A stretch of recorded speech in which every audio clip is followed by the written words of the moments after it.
जय बालाजी महाराज की जय। ओम तत्सतः श्री गणेशाय नमः। श्रीमद् भागवत महापुराण प्रथम स्कंद पहला अध्याय। श्री सूत जी ने शौनक आदि ऋषियों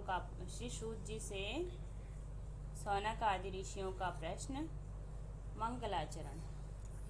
जिससे इस जगत की सृष्टि स्थिति और प्रलय होते हैं, क्योंकि वह सभी सद्रूप पदार्थों में अनुगत है और असत पदार्थों से पृथक है। जड़ नहीं, चेतन है, परतंत्र नहीं, स्वयं प्रकाश है, जो ब्रह्म अथवा हिरण्यगर्भ नहीं, प्रत्युत उन्हें अपने संकल्प से ही जिसने उस वेद ज्ञान का दान किया है, जिसके संबंध में बड़े बड़े विद्वान भी मोहित हो जाते हैं। जैसे तेजोमय सूर्य रश्मियों में जल में स्थल का और स्थल में जल का भ्रम होता है, वैसे ही जिसमें यह त्रिगुणमयी जागृत स्वप्न सुसुप्ति रूपा सृष्टि मिथ्या होने पर भी अधिष्ठान सत्ता से सत्यवत प्रतीत हो रही है, उस अपनी स्वयं प्रकाश ज्योति से सर्वदा और सर्वथा माया और माया कार्य से पूर्णतः मुक्त रहने वाले परम सत्य रूप परमात्मा का हम ध्यान करते हैं।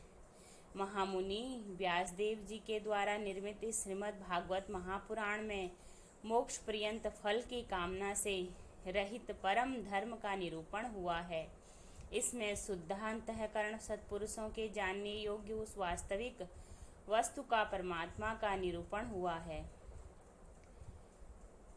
जो तीनों तापों का जड़ से नाश करने वाली और परम कल्याण देने वाली है। अब और किसी साधन या शास्त्र से क्या प्रयोजन? जिस समय भी सुकृति पुरुष इसके श्रवण की इच्छा करते हैं, ईश्वर उसी समय अविलंब उनके हृदय में आकर बंदी बन जाते हैं। रस के मर्मज्ञ भक्त जन, यह श्रीमद् भागवत वेद रूप कल्प वृक्ष का पका हुआ फल है। श्री सुखदेव रूप तोते के मुख का संबंध हो जाने से यह परम आनंदमयी सुधा से परिपूर्ण हो गया है। इस फल में छिलका, गुठली आदि त्याज्य अंश तनिक भी नहीं है। यह मूर्तिमान रस है।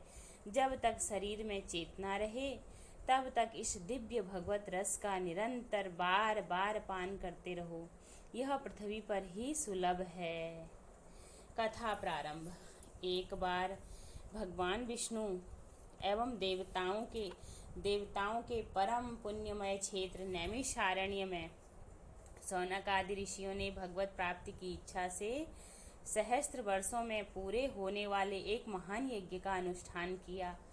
एक दिन उन लोगों ने प्रातः काल अग्निहोत्र आदि नित्य कर्मों से निवृत्त होकर सूत जी का पूजन किया और उन्हें ऊंचे आसन पर बैठाकर बड़े आदर से यह प्रश्न किया। ऋषियों ने कहा, सूत जी, आप निष्पाप हैं। आपने समस्त इतिहास, पुराण और धर्म शास्त्रों का विधि पूर्वक अध्ययन किया है और उनकी भली भांति व्याख्या भी की है।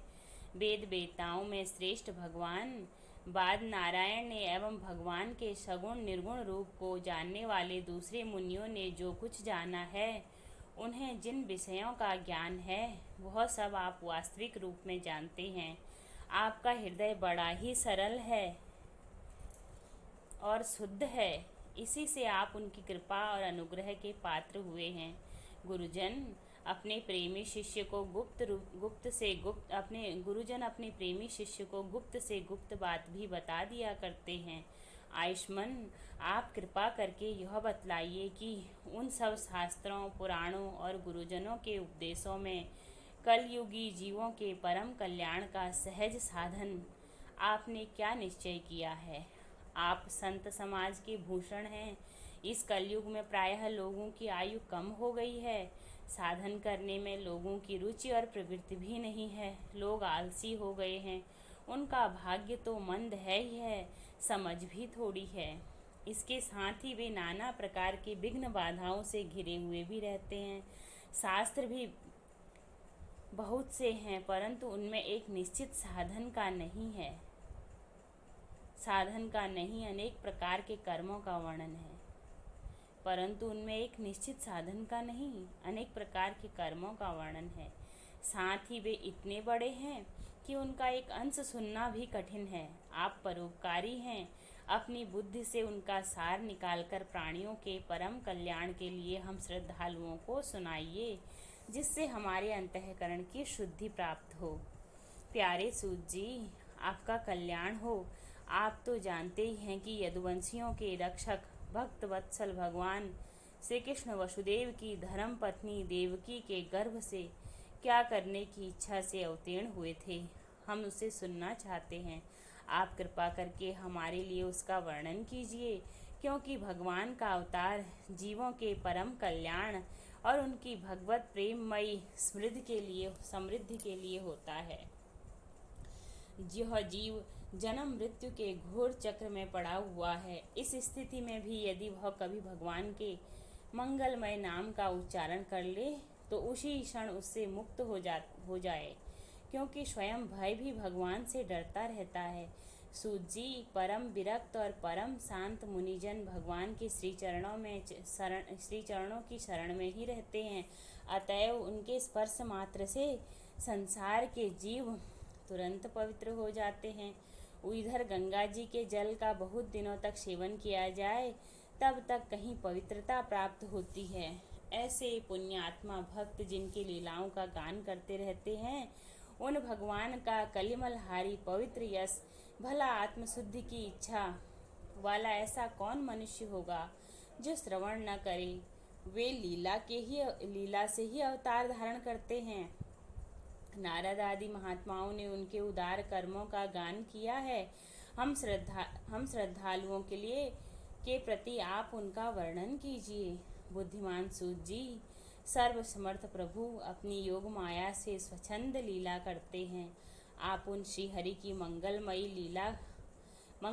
लीला अवतार कथाओं का अब वर्णन कीजिए। पुण्य कीर्ति भगवान की लीला सुनने से हमें कभी भी तृप्ति नहीं हो सकती, क्योंकि रसज्ञ श्रोताओं को पद पद पर भगवान की लीलाओं में नए नए रस का अनुभव होता है।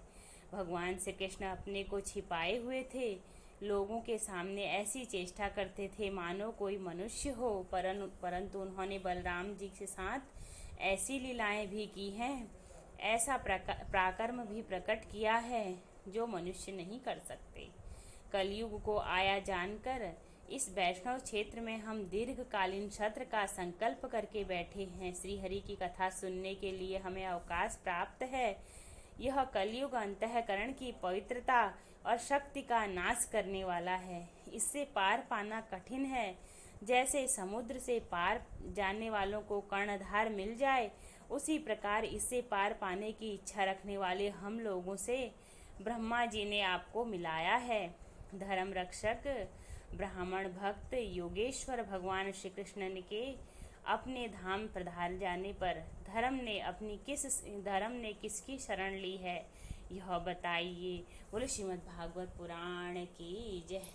आरती अति पावन पुराण की, धर्म भक्ति विज्ञान खान की, महापुराण भागवत निर्मल सुख मुख विगलित निगम कल्प फल परम सुधा रसमय कल लीला रति रस रस निधान की, कलिमल मथन त्रिताप निवारणी, जन्म मृत्युमय भवभय हारिणी, सेवत सतत सकल सुखकारिणी, समूह औषधि हरिचरित गान की, विषय विलास विमोह विनाशिनी, विमल विराग विवेक विकासनी, भगवत तत्व रहस्य प्रकाशनी, परम ज्योति परमात्मा ज्ञान की, परम हंस मुनि मन उल्लासनी, रसिक हृदय रस रास विलासिनी, भुक्ति मुक्ति रति प्रेम सुदासिनी, कथा किंचन प्रिय सुजान की।